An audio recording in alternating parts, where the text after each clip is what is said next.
छत्रपती संभाजीनगरच्या राजकारणात एक धक्कादायक घटना घडली आणि या घटनेने पुन्हा एकदा प्रश्न उपस्थित केलाय. राजकारणात चाललंय काय? ही घटना घडली पंचायत समितीच्या सभापती आणि उपसभापती निवडीच्या दिवशी, जेव्हा जिल्ह्यातील राजकीय वातावरण आधीच तापलेलं होतं.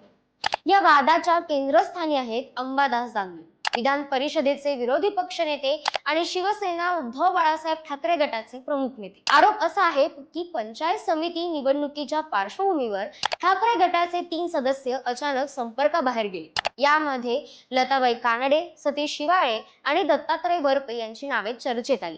या सदस्यांना भाजपने आपल्या गोटात ओढल्याचा आरोप करण्यात आला. पण या सगळ्यात सर्वात धक्कादायक क्षण तेव्हा आला जेव्हा पंचायत समितीच्या आवारात भाजपचे सभापती पदाचे उमेदवार कल्याण गायकवाड दाखल झाले.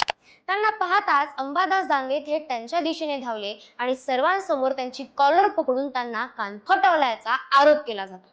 आता प्रश्न असा आहे, हा विरोधी पक्षनेत्याचा स्वभाव आहे का, की रस्त्यावरच्या दादागिरीचा नमुना? लोकांनी ज्यांना विधान परिषदेत पाठवलं, ज्यांच्याकडून संयम, जबाबदारी आणि लोकशाहीचा आदर्श अपेक्षित असतो, तेच लोकप्रतिनिधी जर कॉलर पकडून मारहाण करत असतील तर लोकशाहीची प्रतिमा काय होणार? दानवे यांचा दावा आहे की भाजपने त्यांच्या सदस्यांना फोडलं.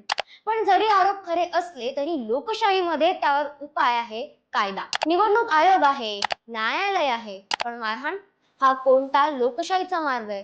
खरं तर या घटनेने एक गोष्ट स्पष्ट केली. आज काही नेते राजकारणात वाद जिंकण्यासाठी नव्हे तर राडा घालण्यासाठी उतरले. एक विरोधी पक्ष नेता जो राज्यात राजकारणात महत्वाची भूमिका बजावतो, तो जर संतापाच्या भरात हिंसेचा मार्ग स्वीकारत असेल तर कार्यकर्त्यांना कोणता संदेश जातो?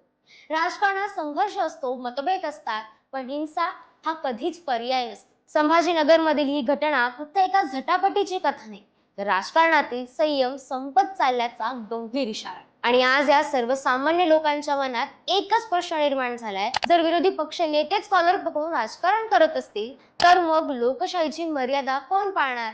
राजकारणात लढा द्यायचा असेल तर तो विचारांचा असायला हवा, थापडांचा नाही. आता या सगळ्या मुद्द्यावर तुम्हाला काय वाटतं? आम्हाला कमेंट करून नक्की सांगा आणि अशाच व्हिडिओसाठी आम्हाला सबस्क्राईब करायला विसरू नका.